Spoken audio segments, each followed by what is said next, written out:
Televisa presenta.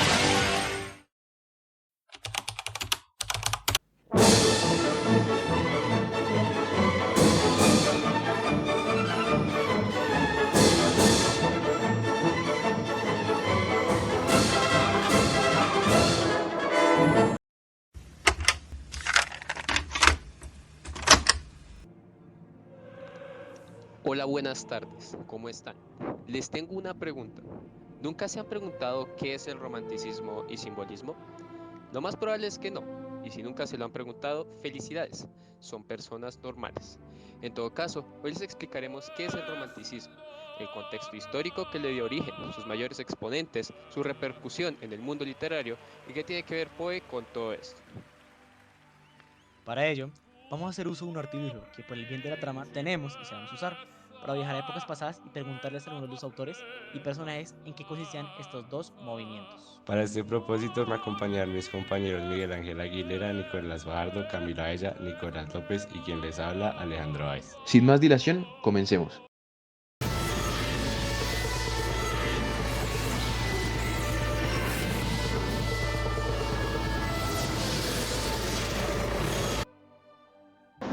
¿Dónde estamos? No es dónde, sino cuándo. Y la respuesta es la Francia del siglo XIX, más específicamente en 1865, durante el Segundo Imperio Francés. ¿Por qué estamos aquí? Estamos aquí porque venimos a hacerle visita a Víctor Hugo, un famoso escritor francés que curiosamente publicó su obra más importante hace pocos años. Esta es su residencia. Además, hoy tenemos una reunión con el gobernador francés de este momento, Napoleón III. Ya nos aseguramos de que les llegará una carta avisando de nuestra llegada. No deben tardar mucho en responder. Buenos días. Buenos días, señor Hugo. Somos la gente de la carta. Venimos a hacerle un par de preguntas. Claro, pasen, con mucho gusto les responderé. Buenos días. Buenos días. Bien, ¿qué es lo que quieren saber? Bien, señor Hugo, primero me gustaría que nos hablara sobre el movimiento romántico y simbolista en Francia. Bien, para empezar deben saber que el romanticismo lamentablemente no se originó en Francia, sino que fue invención de los ingleses con sus fantasías y sus visiones sobre monstruos existencialistas y depresivos. Pero en resumen, la literatura del romanticismo es un movimiento cultural y artístico que está caracterizado por un profundo énfasis en las emociones, la imaginación y la naturaleza. Los escritores románticos buscamos apartarnos de todo lo que construyeron los neoclásicos el siglo pasado. Esa gente no sabía hacer arte, solo sabía administrar los saberes. A través de la exaltación de la individualidad, la pasión y el idealismo buscamos reflejar la complejidad de la experiencia humana y cuestionar las normas establecidas. Los románticos hemos encontrado la inspiración del pasado, el folclore, la mitología y los sentimientos personales, creando obras que exaltan la introspección personal y cuanto a los británicos y norteamericanos buscan el escape en lo sobrenatural y con sus monstruos y excentricidades similares. Ahora en cuanto a Francia, tenemos el orgullo de decir que fuimos quienes originamos el simbolismo. Tu colega Baudelaire, más específicamente. Sí, aunque no soporte a ese borracho, tengo que aceptar que es un genio a su manera. Gracias a él, el simbolismo pudo tomar forma como corriente literaria.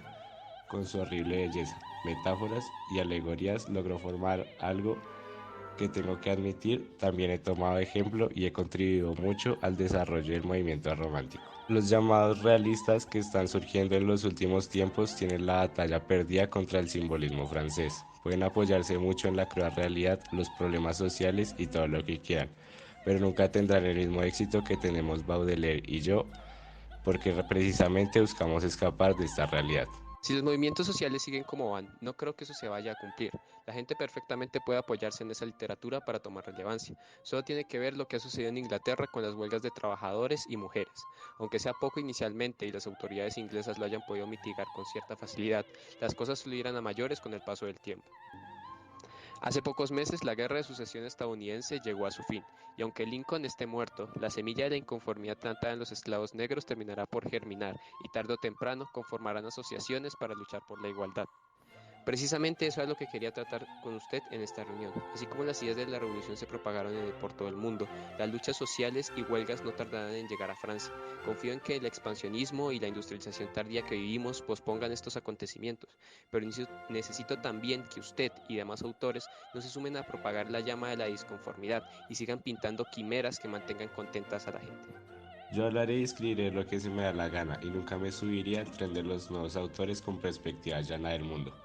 Si no tenemos cierto componente que exceda la realidad y nos lleve a la autocontemplación, estaremos creyendo en lo mismo del neoclasicismo y no nos llevará a ninguna parte. Es interesante que lo diga. Después de todo, usted retrató parte de Francia en su última obra, Los Miserables, ¿no es así? Y tampoco la pintó muy agradablemente que se diga.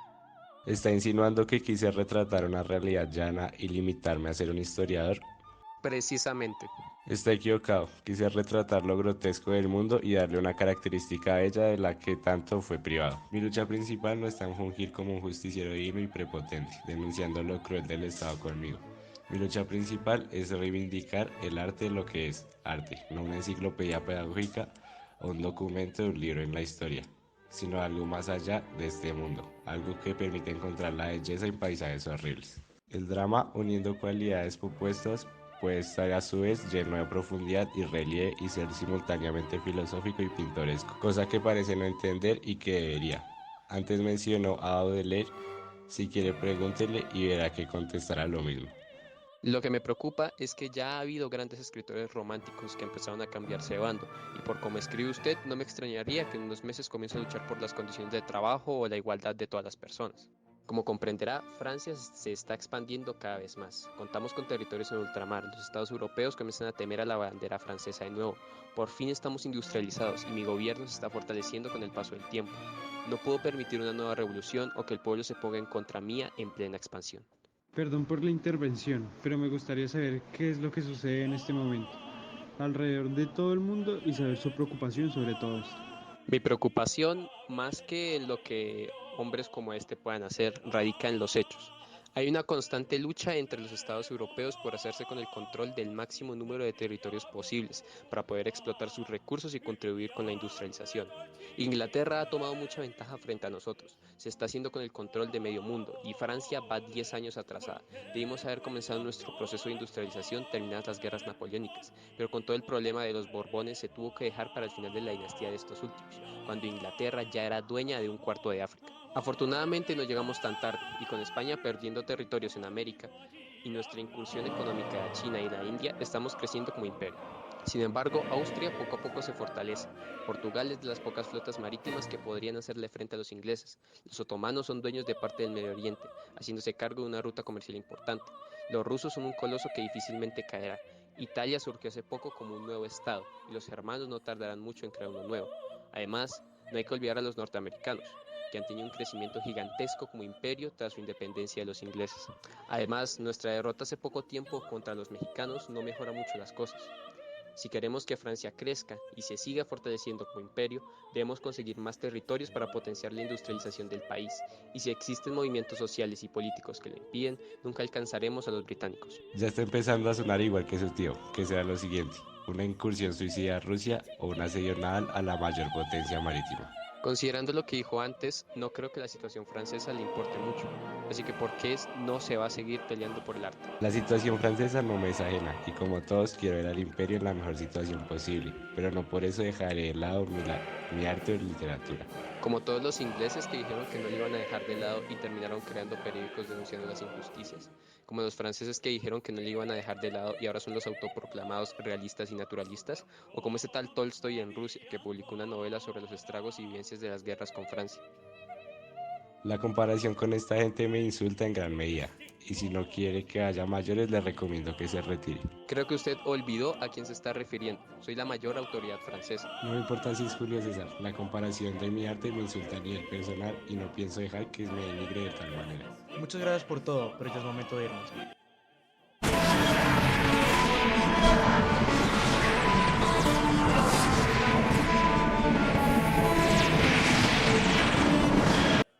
¿Qué sucedió después de eso en Francia?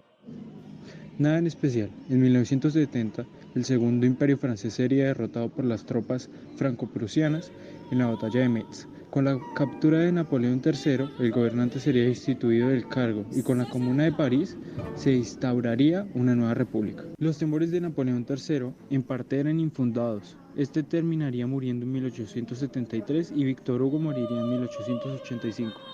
El realismo seguiría tomando fuerza alrededor del mundo. Sin embargo, esto no sería un impedimento para la expansión de imperios. pues aunque las luchas sociales se intensificaban cada vez más y más, nada logró parar todo esto. Y sus constantes disputas por territorios terminaron conduciendo a la Primera Guerra Mundial, un conflicto sumamente devastador. Tremendo, por cierto. ¿Cuándo estamos ahora? Estamos en Inglaterra, en 1825. Logramos alterar la realidad gracias al viaje interior y llegamos al punto medio entre literatura y realidad. Ahora mismo nos encontramos en la casa de Víctor Frankenstein, el creador del famoso monstruo Frankenstein. Su autora, Mary Shelley, ayudó en gran número de movimientos feministas a lo largo de Inglaterra, siendo una pionera en este aspecto y haciendo un efecto dominó que llegaría a repercutir hasta nuestros tiempos. Shelley, en su obra, retrató muy bien lo que es el movimiento romántico, por eso estamos aquí, para hablar con el doctor Frankenstein sobre todo lo relacionado con su obra y cómo esta funciona como un perfecto ejemplo del romanticismo. También logramos comunicarnos con Frankenstein, y este nos otorgó una llave para entrar en su casa, así que vayamos a hablar con ello. ¿Dónde está Frankenstein? Debe estar por algún lado. En la historia del libro, este es el momento en donde el monstruo Frankenstein comienza a tener conciencia de lo que está pasando y Víctor, su creador, comienza también a interesarse un poco en el monstruo. Por lo tanto, es probable que se encuentren en su casa consultando sus notas o algo. ¿Qué fue eso? Lo escucho también, parece que viene de ahí.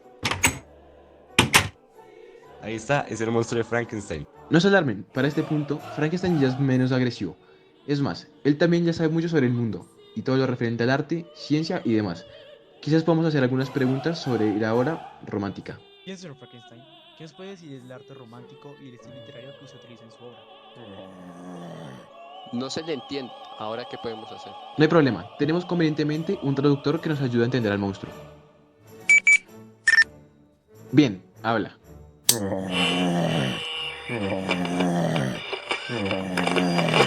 Perdón, debo calibrarlo. A ver, habla.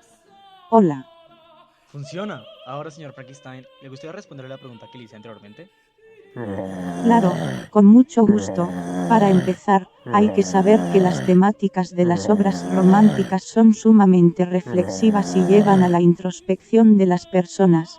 Mi propia historia me lleva a través de distintos cuestionamientos morales y éticos, conociendo los mejores y peores aspectos de la raza humana para poder generar una conclusión y poder tener o conocer más bien una identidad propia. Sumado a eso, mi propia historia es en sí una tragedia, incapaz de poder hacer parte de una sociedad y atrapado en un punto intermedio entre hombre y cadáver, obligándome a exiliarme voluntariamente y conmigo mi creador, quien me persigue en búsqueda de enmendar sus errores y poder traerle paz a su mente. ¿Cómo sabes el final de tu historia si aún no ha pasado? No necesito saberlo, ya sé cómo va a terminar, he investigado y leído lo suficiente como para darme cuenta de qué es lo que pronostica mi creadora para mi final. Sabes que eres un personaje, ¿cierto? Claro que lo sé, todo en este punto me indicaba eso y la llegada de ustedes me lo termino confirmando. Inicialmente me pude haber aterrado, pero después me puse a pensar y entendí que todo me lleva a este punto, al darme cuenta de que la sociedad no podrá aceptarme. Podrá venir de un rechazo unánime, de la quema de mi hogar, de una dolencia espiritual o de la intervención de terceros como este caso, pero siempre llegaré a lo mismo. Soy un cadáver viviente, pensante y con sentidos, pero sigo siendo cadáver. Mi lucha está en definir lo que soy o seré y en lograr encontrar algo que no solo me llene a mí, sino también a mi creador. Y ese algo es el exilio que les comenté. Eso quizás haga que mi creador me persiga para asegurarse que nunca más volveré a este lugar, poder descansar al fin en paz y que cuando encuentre mi cadáver por fin pueda superar todas las penas que lleva consigo. Wow, es una historia muy cruel, la verdad. Mi tiempo aquí está llegando a su fin, dejaré esta última carta a mi creador, asegúrense que la reciba, gracias por terminar de confirmar mis pensamientos y por ayudarme a entender, nos vemos. Eso fue duro de ver. Sí, pero de alguna forma es el mayor ejemplo de cómo es una obra romántica. Las reflexiones constantes de los personajes, la introspección, la exaltación de los sentimientos, la búsqueda de la dualidad entre la belleza y lo grotesco, el interés por el paisajes góticos y un apoyo a los entornos y la ambientación son elementos presentes en Frankenstein, como se ha podido ver, y que contribuyen a la narración que se busca y posicionan a la novela como un gran exponente del romanticismo. ¿Qué fue eso? Debió haber sido el Dr. Frankenstein. En este punto de la historia es cuando se da cuenta de la decisión que su creación ha tomado. Es momento de salir de aquí.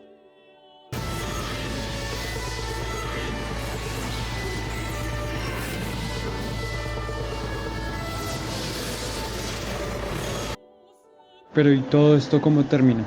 ¿Qué? ¿Frankenstein? Termina con la muerte del monstruo y Víctor Frankenstein, su creador, encontrando su cuerpo en el Polo Norte. ¿Qué? ¿Dónde estamos ahora? Estamos en Rumania, en 1899. Volvimos a entrar al libro. A juzgar por el castillo, es probable que sea Drácula de Bram Stoker. Stoker fue un novelista a finales del siglo XIX. Escribió varias novelas, pero sin alguna duda, la que más resalta de todas y la que ha tomado mayor importancia es Drácula. Drácula toca temas ligados al romanticismo, manteniendo también esa atmósfera gótica de muchas novelas de esta corriente literaria, así como el clima cambiante y sumándole aspectos del simbolismo desarrollado en Francia, representando desde la propia apariencia de Drácula hasta el uso de murciélagos y aspectos como el homenaje de Vlad Tepes en el personaje. Deberíamos entrar. Quizás si nos pueda comentar más cosas referentes al romanticismo y al simbolismo. Qué lugar tan interesante. Es muy bello. Lo es, pero busquemos a Drácula. Quizás esté por aquí.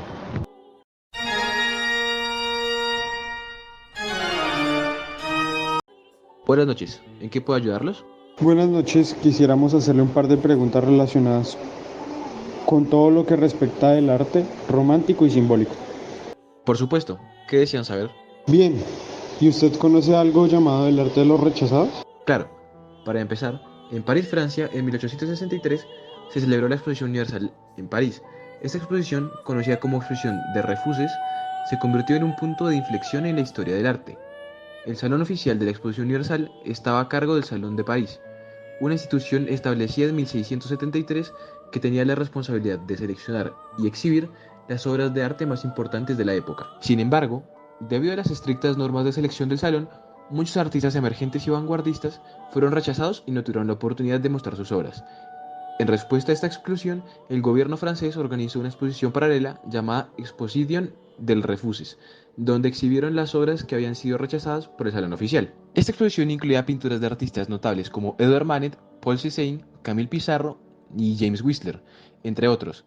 El término "el arte de los rechazados" se popularizó posteriormente para referirse a este grupo de artistas que, aunque inicialmente fueron rechazados por las instituciones y criticados tradicionales, poco a poco están teniendo un lugar, incluso llegando a conformar algo que están empezando a llamar impresionismo.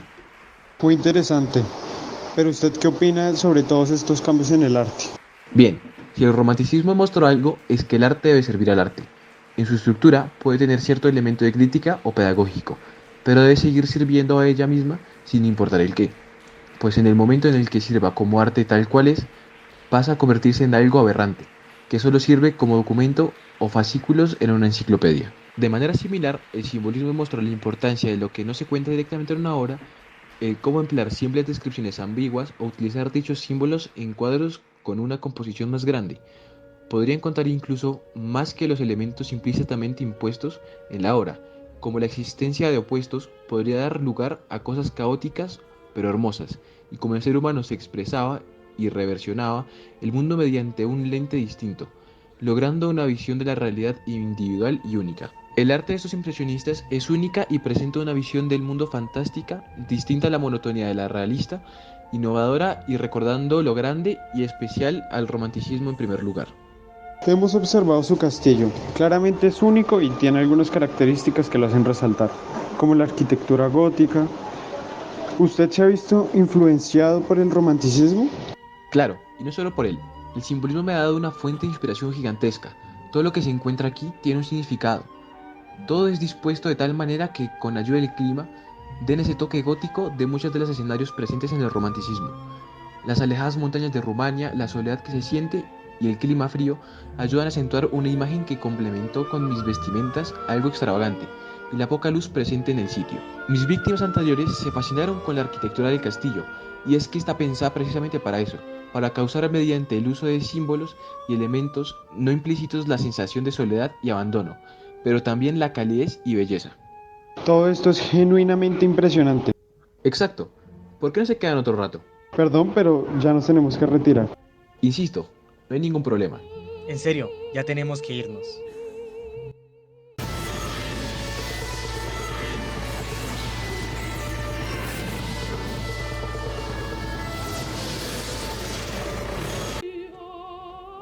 Llegamos a Francia de 1845.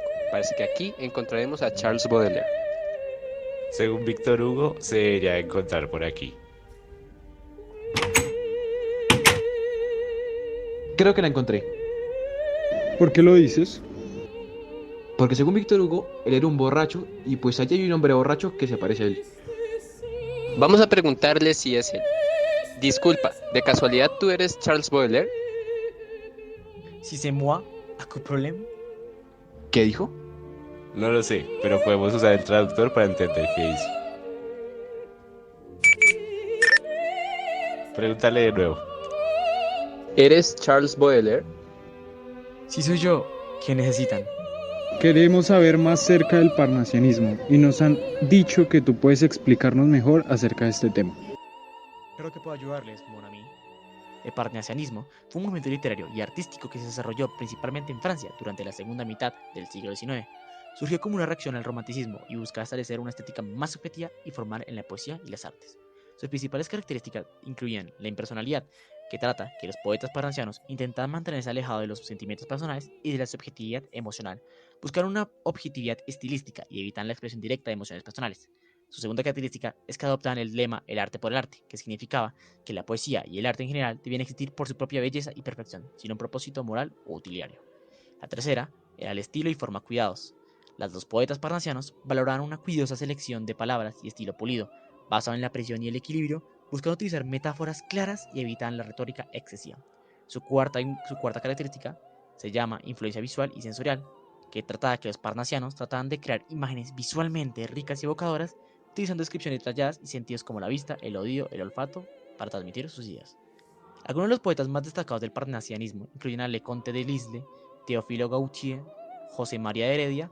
Aunque el movimiento perdió fuerza hacia el final del siglo XIX, su influencia perduró en el modernismo y otras corrientes literarias posteriores. Vaya, se distancia mucho del romanticismo. Es verdad, pero fue necesario para poder avanzar en la historia del arte y poder moldearlo para que así llegara a ser lo que es hoy en día. Bueno, creo que ya no hay nada más que preguntar. Mon ami, que no se te olvide que el romanticismo tuvo un gran impacto no solo en la poesía, sino también en el teatro y la pintura. Durante el siglo XIX, las historias narran amores imposibles entre clases diferentes que terminaban en tragedia. Gracias a estos nació el melodrama, combinación de la comedia y la tragedia de forma exagerada, la cual fue considerada vulgar por las élites, pero aclamada por los ciudadanos comunes. Se usaba bastante un lenguaje retórico y grandilocuente, que combinaba el verso y la prosa. Por eso, aunque parece que nos distanciábamos del romanticismo, siempre tuvimos algunas características de este presente. Eso explica muchas cosas. Bien, ahora sí es momento de irnos. Gracias, Baudelaire. No hay de qué. Ahora si me disculpan, seguiré pensando en más obras fabulosas. Bien, ya es hora de volver a nuestra época.